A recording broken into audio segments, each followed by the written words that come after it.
Hello everyone, आज भी हम आपको cash flow from operating activity के बारे में ही बताएंगे, जो कि +2 क्लास के अकाउंट का जो कैश फ्लो स्टेटमेंट हमारा चैप्टर है नंबर 9 के अंदर। तो यहाँ पे कैश फ्रॉम ऑपरेटिंग एक्टिविटी जो है, लास्ट वीडियो में भी आपको उसके बारे में बताया गया, परफॉर्मे के बारे में भी, क्वेश्चन के बारे में, बट फिर भी मैं एक वीडियो और लेके आया हूँ जिसमें भी आपको ऑपरेटिंग एक्टिविटी ही बताई जाएगी। तो डिफरेंट कंडीशन है, डिफरेंट प्रॉब्लम्स हैं, तो कैसे उनको सोल्व करना है वही इसमें बताया गया है। जैसे कि ये क्वेश्चन है, इसमें कहता है डेटर हमारे पास पहले सन जो ईयर होते हैं, सन होते हैं, देख लीजिए, करंट ईयर, प्रीवियस ईयर, आगे पीछे भी हो सकता है, बट यहाँ पे ओके है।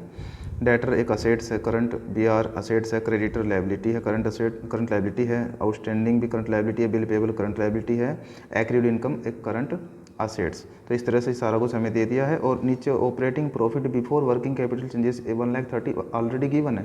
तो इसके अंदर मतलब हमें नेट प्रॉफिट बिफोर टैक्स से क्वेश्चन स्टार्ट नहीं करना, क्योंकि ऑपरेटिंग प्रॉफिट तक उसने आंसर बना के दे रखा है, तो हमें स्टार्ट यहीं से करना है। तो कैसे करेंगे स्टार्ट, ये मैंने क्वेश्चन ले लिया है। सबसे पहले आप अपनी एक्टिविटी लिख देंगे यहाँ पे, जो भी हमारी एक्टिविटी है। वैसे इस एक्टिविटी को ए बोलते हैं, ठीक है। ABC 3 एक्टिविटी होती है ना इसमें कैश फ्लो स्टेटमेंट में, तो ए लिख सकते हैं जब लिखना चाहिए, वैसे तो जब तीनों इकट्ठी बना रहे हैं। बाकी लिख लो कैश फ्रॉम ऑपरेटिंग एक्टिविटीज़, ठीक है। अब यहाँ पे अमाउंट आपके डलते हैं, ये मैंने रेडी कर लिया है क्वेश्चन। तो सबसे पहले हम नेट प्रॉफिट बिफोर टैक्स लिखते हैं, बट है नहीं, तो दे क्या रखा है, operating profit before working capital changes, यहाँ से स्टार्ट हो रहा है, तो लिखेंगे ऐसे हम फिर ऑपरेटिंग, यहाँ लिखेंगे operating profit before working capital changes. तो यहाँ से आपका क्वेश्चन हो गया start. Operating profit before working capital changes 1,30,000 आपको ऑलरेडी गिवन है। उसके बाद फिर आपको क्या करना है, करंट असेट्स और करंट लायबिलिटी का खेल है बस, उसके बाद आपका आंसर आ जाएगा, क्योंकि टैक्स वैक्स भी नहीं है जो लास्ट में लेस करेंगे। तो कैसे करेंगे, इसके अंदर आपको मैंने बताया भी था, दोबारा फिर मैं कर देता हूँ नोट, कि ऐड होने वाले आइटमों में शामिल है दो चीज़ें। एक तो है जब असेट्स घटेगा तो लॉस होएगा, डिक्रीज इन करंट असेट्स, और दूसरा कंडीशन है जब असेट्स की बजाय लायबिलिटी बढ़ेगी तो भी प्रॉब्लम होती है, लॉस होता है, इंक्रीज इन करंट लायबिलिटी, ठीक है। दोनों ही कंडीशन में आपको ऐड करके चलना है।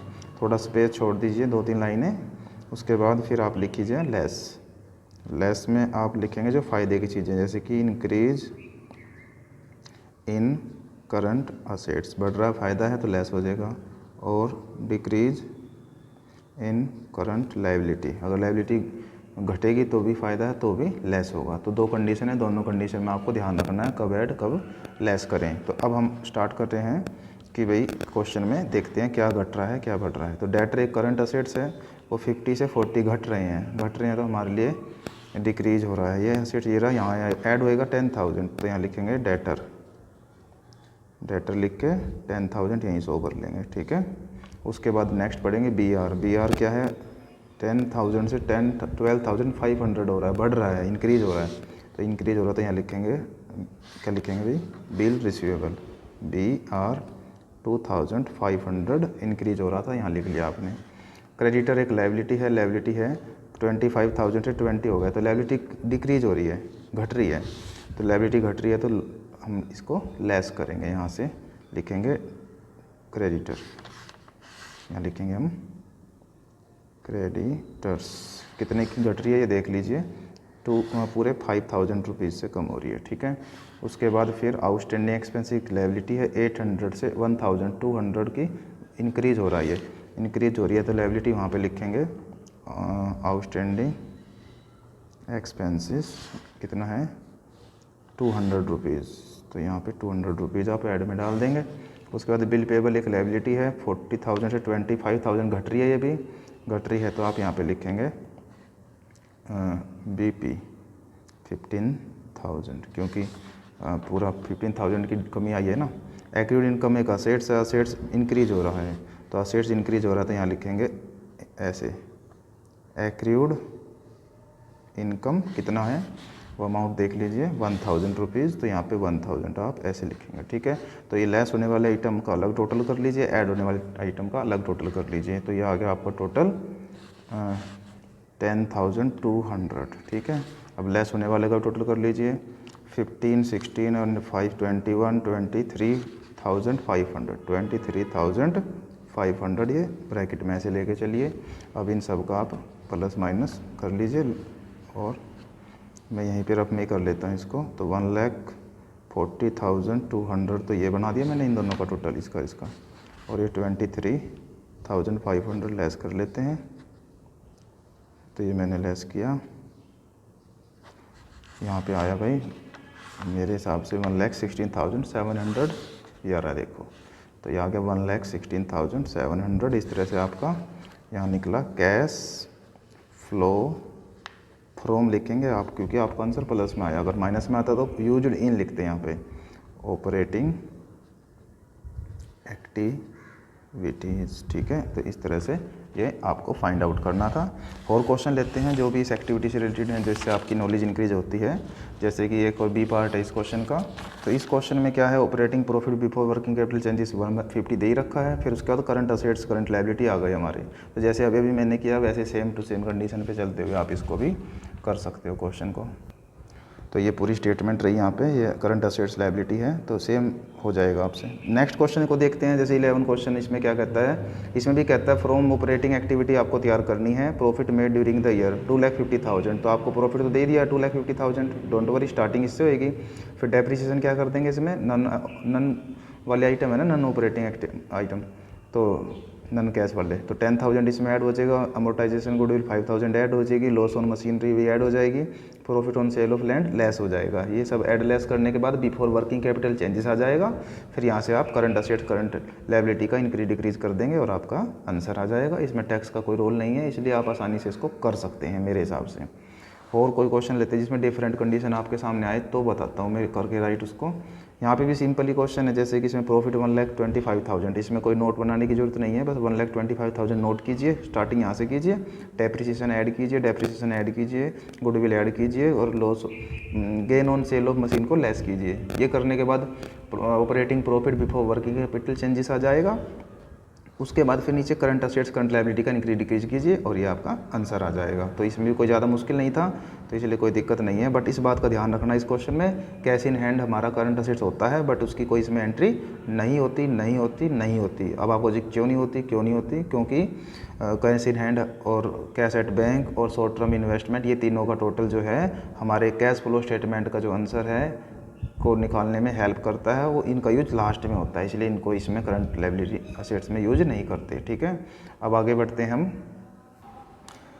तो यहाँ पर भी एक क्वेश्चन है, इसमें भी कुछ डिफरेंट नहीं है, इसलिए फिर मैं वैसे ही दिखा देता हूँ कर बोल के ही। 2 लाख रुपीज़ प्रॉफिट है, डेप्रिसिएशन आपको पता है ऐड होता है, नन आइटम है ये।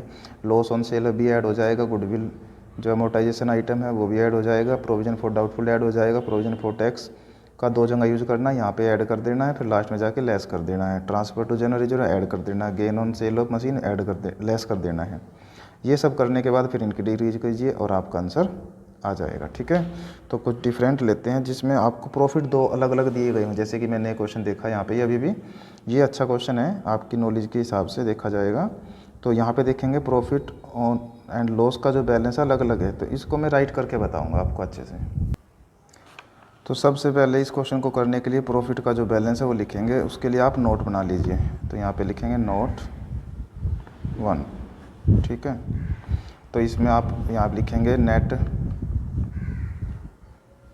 प्रॉफिट।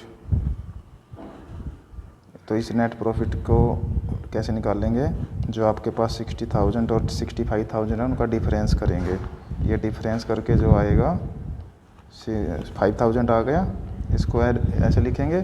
फिर इसके अंदर आपको क्या करना है, ऐड करना है, ये नहीं करना, जनरल रिजर्व ऐड करना है। जनरल रिजर्व आपके पास है, देखिएगा 2,37,000 में से 2,02,000 लेस कर देंगे आप, 35,000 आ जाएगा, वो इसमें ऐड हो जाएगा। उसके बाद सैलरी आउटस्टैंडिंग लायबिलिटी है, वेजेस है, गुडविल और ये कैश का बैलेंस है, तो और कुछ इसमें करना नहीं है। तो ये करने के बाद 40,000 जो आपका है ये आपका आ गया नेट प्रॉफिट बिफोर टैक्स। वैसे तो टैक्स का तो काम इसमें आया ही नहीं, बट बोलेंगे फिर भी इसको बिफोर में ही। ठीक है, अब आप चालू करेंगे ऑपरेटिंग प्रॉफिट, ऑपरेटिंग एक्टिविटी बनाएंगे। ठीक है ना, यहाँ लिखेंगे कैश फ्रॉम ऑपरेटिंग एक्टिविटी, ठीक है। और ये आप अपना यहाँ पे भी लाइनें डालनी है ऐसे अच्छे से भाई, ठीक है। अभी तो मैं टेम्परेरी लाइनों से ही काम चला रहा हूँ। तो ये मैंने कॉलम बना लिए हैं और एक्टिविटी आपकी स्टार्ट हो गई है। तो यहाँ पे सबसे पहले लिखेंगे आप नेट प्रॉफिट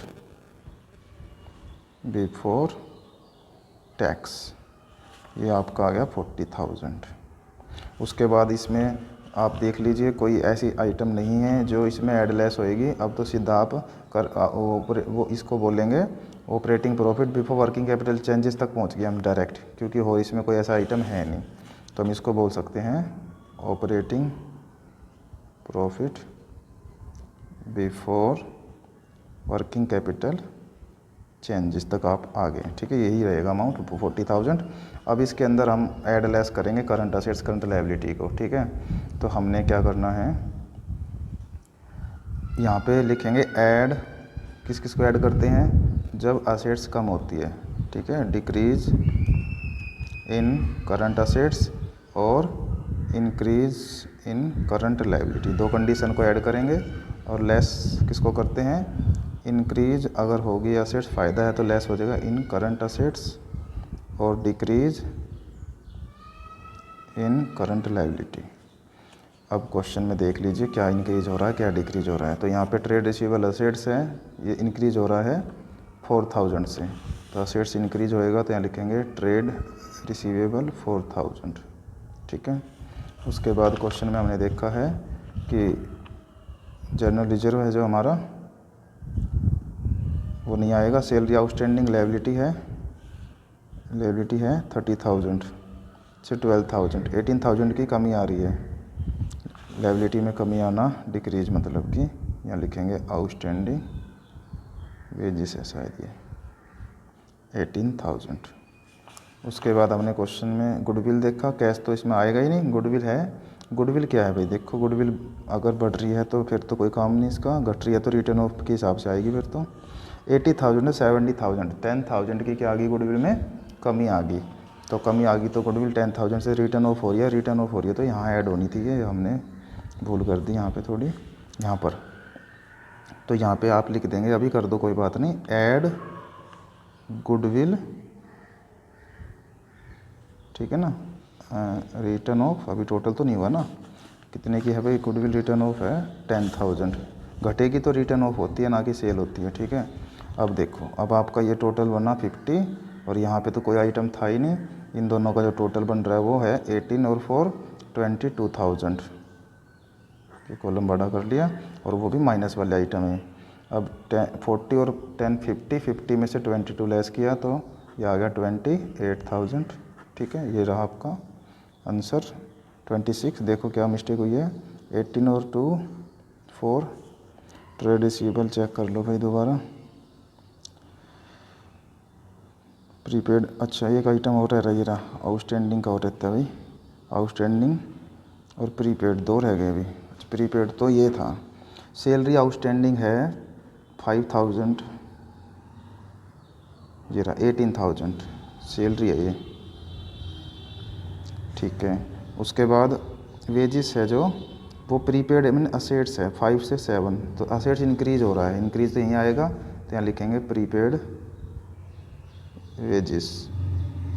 प्रीपेड वेजिस कितना बनता है भाई 2,000, तो 2,000 और हो गया यहाँ पे ऐड, तो ये यहाँ तक हो गया, ये 24 हो गया, और ये इसमें 50 में से 24 लेस करेंगे तो 26 आ जाएगा। तो इस तरह से आपका आंसर आ गया cash flow from operating activity, ठीक है। प्लस में आंसर आए तो फ्रॉम, माइनस में आया तो माइनस में आएगा तो यूज्ड इन यहाँ पे राइट करेंगे फ्रॉम की जगह। तो इस तरह से क्वेश्चन करना था आपको, ये मेन मेरे को ये बताना था बस, इसमें और कुछ नहीं था। तो इसी टाइप के आगे आपके क्वेश्चन आते रहेंगे और आप कर सकते हैं, कोई प्रॉब्लम आपको नहीं होगी। फिर भी क्वेश्चन में कुछ ऐसी प्रॉब्लम्स भी आ सकती हैं, तो उसके लिए मैं फिर भी यहाँ से कुछ आपको पढ़ के और बता रहा हूँ कि किसी भी पर्सन को हल करते समय सबसे पहले नेट प्रॉफिट बिफोर टैक्स की अमाउंट को फाइंड आउट करना है। तो net profit before tax find out करने के लिए कुछ नेट प्रॉफिट में ऐड करने वाले आइटम है जैसे provision for income tax made during the year, proposed dividend previous year का, interim dividend paid to shareholder और ट्रांसफ़र टू जनरल रिजर्व और any other reserve during the year. तो यह नोट करने योग्य है कि नेट प्रॉफिट बिफोर टैक्स को कैश फ्लो स्टेटमेंट के नीचे नोट में भी ज्ञात करना अनिवार्य है। तो ये जो जमा घटा करेंगे आप नीचे नोट में ज़रूर करें, ये ज़रूरी है। अगर अब बोल रहा है तो क्यों छोड़ो फिर उस चीज़ को, तो करना है तो करना है भाई, ठीक है। और मैंने एक क्वेश्चन आपको ये भी बताया है कि जब आपको डबल प्रॉफिट दे रखे हों प्रीवियस ईयर का भी करंट ईयर का भी, तो आप उनका डिफरेंस करके लिखते हो, डिफरेंस करके लिखते हैं। तो ये भी ध्यान रखना, जैसे हमने एक क्वेश्चन किया था ये डिफरेंस करके हमने यहाँ डाला था 5000, तो डिफरेंस करके अगर प्लस में आंसर आ रहा है तो पॉजिटिव लिखना। कई बार ऐसा भी हो सकता है कि प्रॉफिट हमारा बढ़ने की बजाय घटता है, तो फिर हम उसको ऐसे ब्रैकेट में लिख के स्टार्ट करेंगे। और दूसरी बात गुडविल की, गुडविल हमारी ध्यान रखनी है हमें कि गुडविल जो है अगर बढ़ रही है तो हम परचेज़ कर रहे हैं गुडविल को, फिर यहाँ पे नोट नहीं करेंगे। और अगर घट रही है तो वो सेल नहीं होती, बल्कि वो क्या होती है, रिटर्न ऑफ होती है, और उसको यहाँ पे ऑपरेटिंग प्रॉफिट निकालते ऑपरेटिंग एक्टिविटी निकालते टाइम ऐड करना होता है। तो ये कुछ बातें हैं आपके काम की, और आप मैक्सिमम प्रैक्टिस कीजिए, आपको आएगा। तब तक के लिए थैंक यू। नेक्स्ट एक्टिविटी में मिलते हैं।